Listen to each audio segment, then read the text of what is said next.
Hey there. Welcome back. Today we're diving deep into something I think a lot of people experience but don't always talk about, the fear of being alone, specifically for autistic adults. You shared a blog post with us from Cheap ABA. It's a site with tons of autism resources. The post is called Adult Autism and the Fear of Being Alone. And I think it's going to give us some serious food for thought today. I agree. This is a topic that deserves a lot more attention. Right. And what I find particularly interesting is that this blog post doesn't just focus on the clinical side of things. It really digs into those personal anxieties that can be tough to grapple with, especially when you're trying to navigate a world that doesn't always understand. That's crucial because understanding the nuances of this fear for autistic individuals requires going beyond textbook definitions. Totally. So the post dives right in, saying that this fear is a major source of anxiety for a lot of autistic adults. But what's actually behind this fear? It can't just be about disliking quiet nights, right? Absolutely not. It's far more complex than that. Imagine the social world feels like a puzzle you're constantly trying to solve. And sometimes the pieces just don't seem to fit. That can lead to a lot of social anxiety, making it harder to form those close connections many of us crave. So it's like there's this constant worry about saying the wrong thing or not understanding social cues, which can make building relationships feel really daunting. Exactly. And for some, it's not just about the present moment. Past hurts from bullying, rejection, or feeling misunderstood can leave deep scars. Those experiences can make someone believe that connection is simply out of reach, or worse, that they're not worthy of it. That's heartbreaking. It's like those past experiences create this invisible barrier to intimacy, making it feel too risky to even try. Yes, and it's important to remember that for many autistic individuals, sensory input can be incredibly intense. A crowded room or even everyday noises can feel overwhelming. So being alone in a controlled sensory environment can become a coping mechanism, a way to regulate those feelings. That makes so much sense. But then if you're also struggling with the fear of being alone, it becomes this double-edged sword. You need the quiet to avoid sensory overload, but then that very quiet can trigger anxiety about being isolated. Precisely. And it's within this complex interplay of social anxiety, Mm, past hurts, and the need for sensory regulation mm. that the fear of being alone really takes root. It's like this perfect storm brewing, and it makes it so clear why this fear can feel so powerful. Now, the post gives some really specific examples of how this fear might show up in someone's life. And I have to say they really resonated with me. Like, it talks about how some folks might cling to relationships because they're terrified of losing that connection. That clinginess, though, can stem from a place of deep insecurity. Imagine feeling like you constantly need to prove your worth to maintain a connection. That can put a tremendous strain on any relationship. It's like a self-fulfilling prophecy, right? You're so afraid of being abandoned that you might end up pushing people away because of that neediness. And then there's the impact on mental health. When this fear becomes chronic, it can lead to a spiral of depression and anxiety. It's easy to see how someone might isolate themselves further, fearing rejection, which only intensifies the original fear of being alone. Wow, it's like this vicious cycle that can be so hard to break free from. It can be, and it's important to remember that the effects of this fear extend beyond just our emotional well-being. It can actually hinder someone's ability to function in everyday life. Yeah, the post talks about that, right? How this fear can make even simple things like going to work or engaging in hobbies feel completely overwhelming. Exactly. The anxiety can be so debilitating that it becomes a barrier to participation in things that could actually bring joy and connection. This is where it gets really important for our listeners to connect this to their own lives, wouldn't you say? Think about it. Are there things you're not doing, experiences you're missing out on because this fear is holding you back? That's such a powerful question. Recognizing that this fear might be impacting your life in ways you haven't even considered is a huge first step. It can be so easy to just brush those feelings off, right? Like telling yourself you're just being introverted or that you need your space. But what if it's actually this fear kind of lurking beneath the surface, quietly dictating your choices? That's where those aha moments can be so powerful. Once you name the fear, you can start to reclaim your agency. And thankfully, this blog post doesn't just leave us hanging with all this heavy stuff. It actually offers some really practical strategies for coping with this fear. Right. It's like, okay, we've identified the problem now. Let's talk solutions. And the first one they dive into is all about building a support network. It seems almost too simple, but I think it speaks volumes about how essential human connection truly is. It really does. Think about it this way. Imagine you're trying to navigate a dense forest alone. It's scary, right?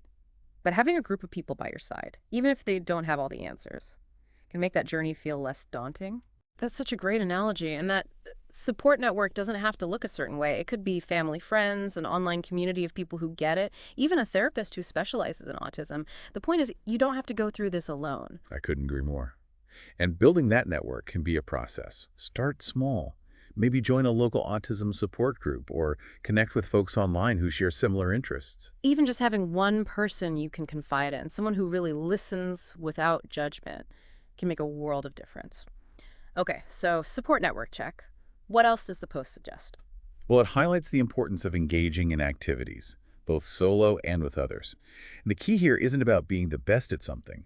It's about finding things that bring you joy and a sense of accomplishment. So it's less about, say, forcing yourself to go to a crowded party if that triggers your social anxiety, and more about finding things you genuinely enjoy doing, whether that's painting, bird watching, writing, or learning a new skill. Exactly.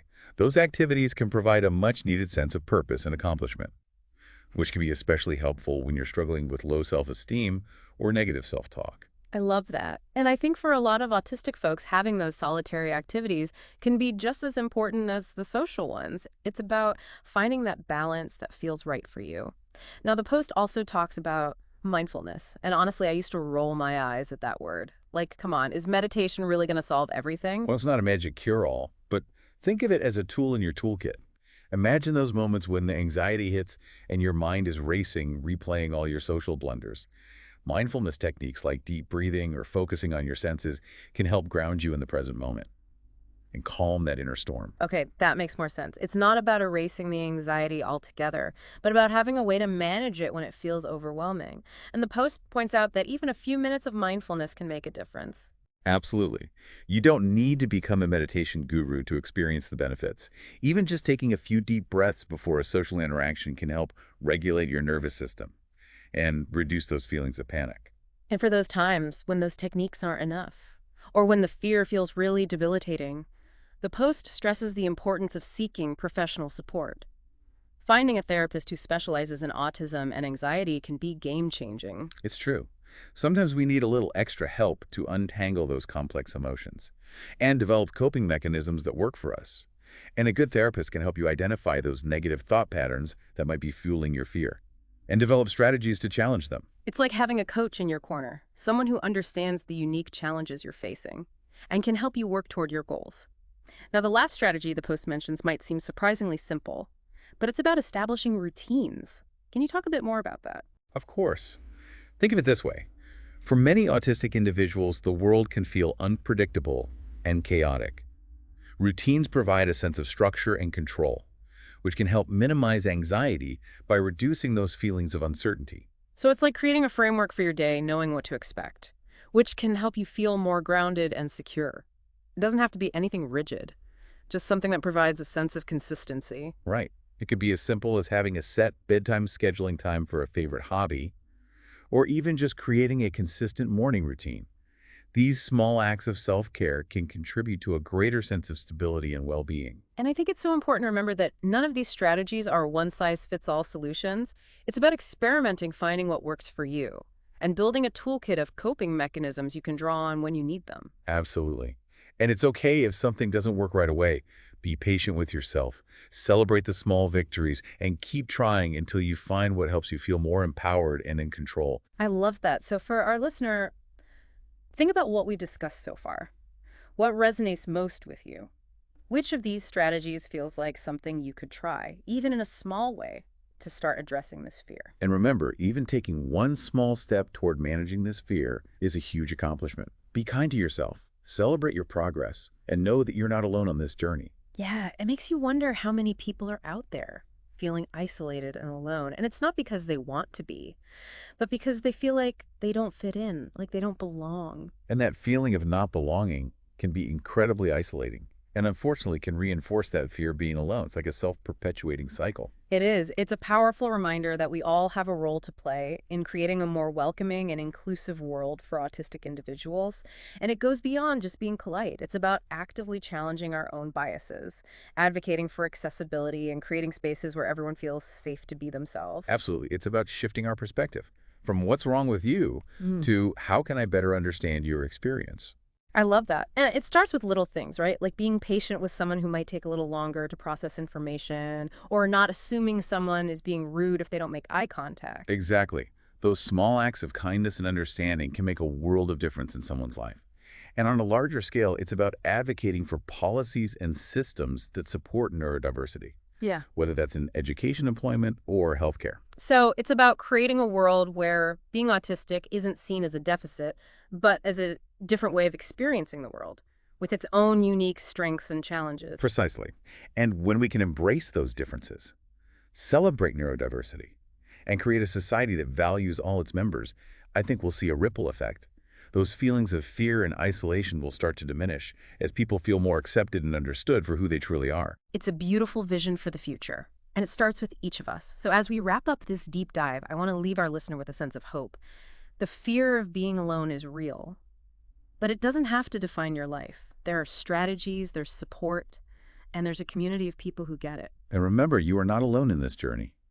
Your worth is not determined by your social interactions or by how well you fit in. You are inherently valuable, just as you are. I love that. So take what you've learned from this deep dive, reach out for support when you need it, and never stop exploring ways to build a life that feels meaningful and fulfilling for you. And as you continue to learn and grow, remember to be kind to yourself. Celebrate your strengths, and never give up on building those connections that bring you joy and a sense of belonging. This deep dive was just the beginning. Keep asking questions, keep learning, and keep sharing your unique perspective with the world. Because the world needs your voice, your insights, and your beautiful, authentic self.